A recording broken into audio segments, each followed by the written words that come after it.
Chegou a vez de Yuta Okkotsu enfrentar o Sukuna. Depois de derrotar o Kenjaku ao lado do Takaba, o personagem se prepara para lutar contra o Rei das Maldições. Essa vai ser um combate para fortalecer e dar ainda mais ênfase ao personagem, para mostrar toda a sua evolução como feiticeiro no último 1 ano. É claro que nós tivemos a batalha, o confronto contra Uro e Ryu, mas naquelas circunstâncias o Yuta não estava lutando para matar. Yuta estava lutando apenas para absorver os pontos dos personagens. Só que agora Yuta vai com tudo pra cima do Sukuna. E a gente pode ter tido um detalhe, um ponto de vista sobre o poder de Yuta que pode se igualar ao Sukuna. Porque existe uma observação do Ryu que parece que deixamos passar, que faz a habilidade de Yuta e Rika ser apelona demais, o que pode igualar aos poderes do Rei das Maldições. Yogi aqui é o LP e vocês estão no canal do Geek Brasil. Fiquem ligados que esse vídeo contém spoilers do mangá de Jujutsu Kaisen. Sim, pessoal, vamos comentar aqui a forma como Yuta pode igualar os poderes do Sukuna. Mas antes, eu queria deixar um recado para vocês para se tornarem membros aqui do canal. A galera que está sendo membro está com um grupo privado lá no WhatsApp, na qual a gente comenta, conversa, troca ideia, faz algumas piadas. Então chega junto, se torne membro do canal do Geek Brasil pra gente conversar um pouquinho mais por lá, trazendo teorias, comentários e análises de vídeos também.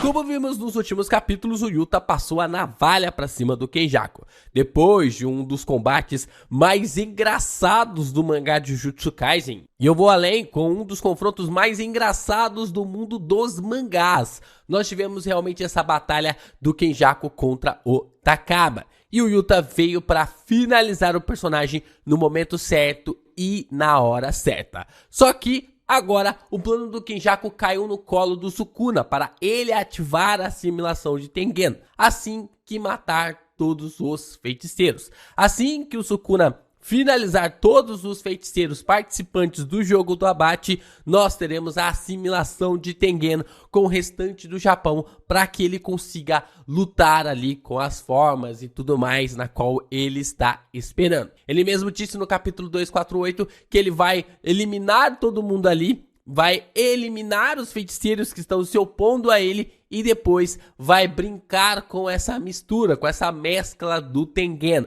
Então é ele que tem toda essa assimilação em mãos a partir de agora, depois da finalização do Kenjaku. E foi nesse momento que o Yuta chegou nessa batalha, colocando uma Rika evoluída para lutar contra o Sukuna. Um feiticeiro de grau especial e a Rainha das Maldições vão lutar agora contra o Rei das Maldições. É importante frisar esse grau desse duelo contra o Sukuna de que a Rainha das Maldições e um feiticeiro de grau especial vão lutar contra ele. É muito importante a gente ver esse ponto de vista porque o Sukuna até então ele estava lutando contra feiticeiros solos. A gente teve uma chegada de 5 personagens ali, mas foi basicamente uma contenção de dano até o Yuta chegar. E agora, neste momento, nós temos a Rainha das Maldições e um feiticeiro de grau especial para tentar pressionar o Sukuna de alguma forma. Mas é muito louco pensar que o Yuta pode ter qualquer tipo de chance de vencer contra o Rei das Maldições. A gente pode observar que por mais que o Yuta possua muitas técnicas amaldiçoadas para lutar contra o Rei das Maldições e conseguir ter ali qualquer abertura contra o Sukuna, é meio inviável pensar que alguém que lutou contra o Satoru Gojo e massacrou o Kashimo tenha alguma dificuldade de lutar contra o Yuta. Não desmerecendo o Yuta, mas sim engrandecendo o Sukuna, de acordo com aquilo que a gente viu no confronto contra o Rei das Maldições até o momento. Mas o Yuta, ele possui uma carta na manga. E essa carta na manga é a técnica que ele conquistou da Uro. A Uro, nós sabemos que ela lutou contra o Sukuna e conseguiu sair viva da batalha. Isso já é um feito absurdo. Se você vai lutar contra o Sukuna em uma multidão de pessoas, e você ainda sai vivo dessa luta, cara, isso já é um feito inacreditável. A gente teoriza que a técnica da Uro seja capaz de inutilizar os cortes do Rei das Maldições. Isso porque a Uro, ela consegue manipular o céu. A técnica dela é de conseguir manipular o céu, então criando essa defesa, essa forma de como ela manipula sua técnica, pode fazer com que os cortes do Sukuna não atinjam o Yuta. E assim, a gente sabe que o Yuta conseguiu essa técnica com a Rika devorando o braço da Uro depois que o Baratão destruiu este membro da personagem. Assim que ia levar um raio a queima-roupa do Ryu, o Yuta conseguiu usar a técnica da Uro para mandar o raio para cima. Isso já demonstrava que o Yuta já estava ciente de que a técnica da Uro estava presente no seu arsenal, mostrando para ele que essa adaptação dos poderes, dessa assimilação da Rika para a sua técnica, da forma como ele poderia utilizar assim que seu poder voltasse à ativa. O que fez o Ryu questionar como o Yuta fez isso, como ele conseguiu utilizar a técnica da Uro. Ryu chega à conclusão de que o Yuta conseguiu a técnica da Uro depois da Rika comer o braço da personagem. Isso lhe chama a atenção para ver que estava lutando contra alguém que podia ter um arsenal de técnicas amaldiçoadas absurdas. E a forma como isso já demonstrava para o Ryu que o Yuta estava em um patamar completamente diferente de todos eles. Por mais que eles foram lutar contra dois feiticeiros, né, tendo dois feiticeiros, eu não digo de grau especial, será que dá para chamar a Uro e o Ryu de grau especial?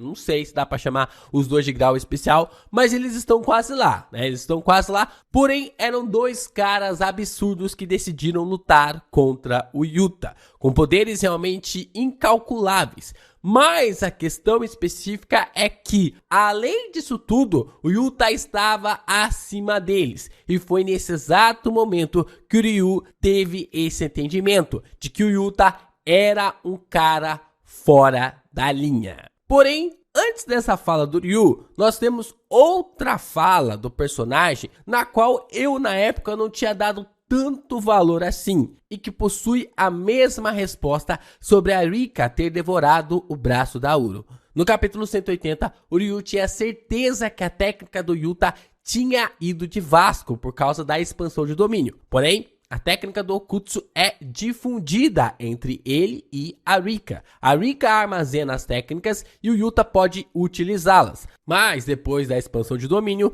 Rika perde a capacidade de passar as técnicas por causa do cooldown que se tem depois que a barreira é quebrada. A questão é que o Yuta acelerou o tempo de cooldown e conseguiu recuperar a sua técnica de algum modo. Mas como? Como que o Okutsu conseguiu fazer isso? Como vimos na batalha do Sukuna contra o Gojo, Satoru e Sukuna estavam fritando seus cérebros, destruindo e regenerando-os para acelerar o cooldown. Se voltarmos para aquele momento, o Yuta não conseguia fazer isso. Ele nem sabia como o Gojo e o Sukuna estavam realizando tal proeza até se revelar, até que o Sukuna revelasse ali que o Satoru estava fritando o seu cérebro para regenerar e voltar à situação comum, para acelerar o cooldown para poder utilizar a sua técnica amaldiçoada novamente. Porém, o Ryu alega que o Yuta também consegue fazer isso.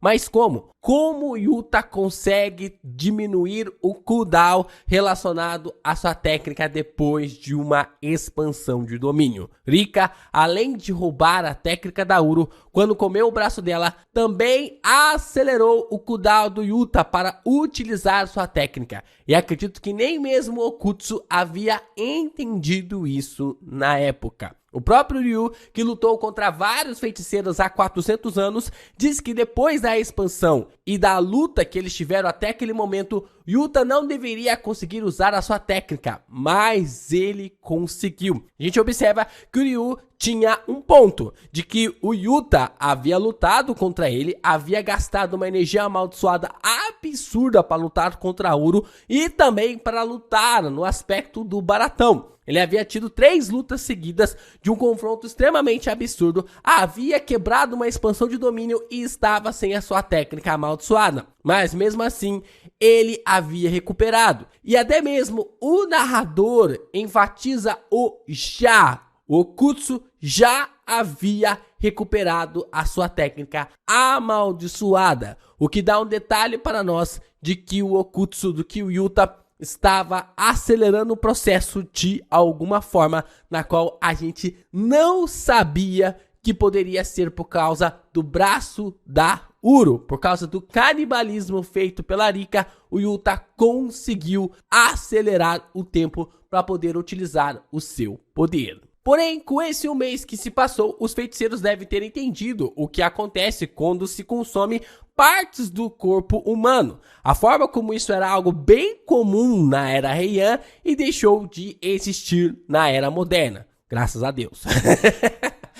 E isso seria a justificativa do porquê o Yui e a Kirara estão se arriscando na frente do Sukuna, sumindo com os corpos dos feiticeiros. Eles estão minando o poder amaldiçoado do Rei das Maldições pouco a pouco. Nesse um mês que deve ter se passado, Yuta deve ter chegado nessa conclusão e passado a informação de que os corpos dos feiticeiros não podem ficar no campo de batalha, porque esses corpos serviriam de combustível para o Sukuna recuperar a sua energia amaldiçoada. É por isso que o corpo do Kashimo desapareceu, é por isso que o corpo do Gojo sumiu e agora é por isso que o corpo do Higuruma também desapareceu do campo de batalha. Sukuna precisa comer os corpos para que sua energia amaldiçoada se recupere, sem contar a teoria de que o Ryomen pode perder o equivalente a um dedo de energia toda vez que usa o corte que rompe o mundo. Você tem que ter um critério, você tem que ter alguma forma, alguma lei para ele utilizar a técnica que rompe o mundo, o corte que rompe o mundo. Não seria nada mal pensar que o Rei das Maldições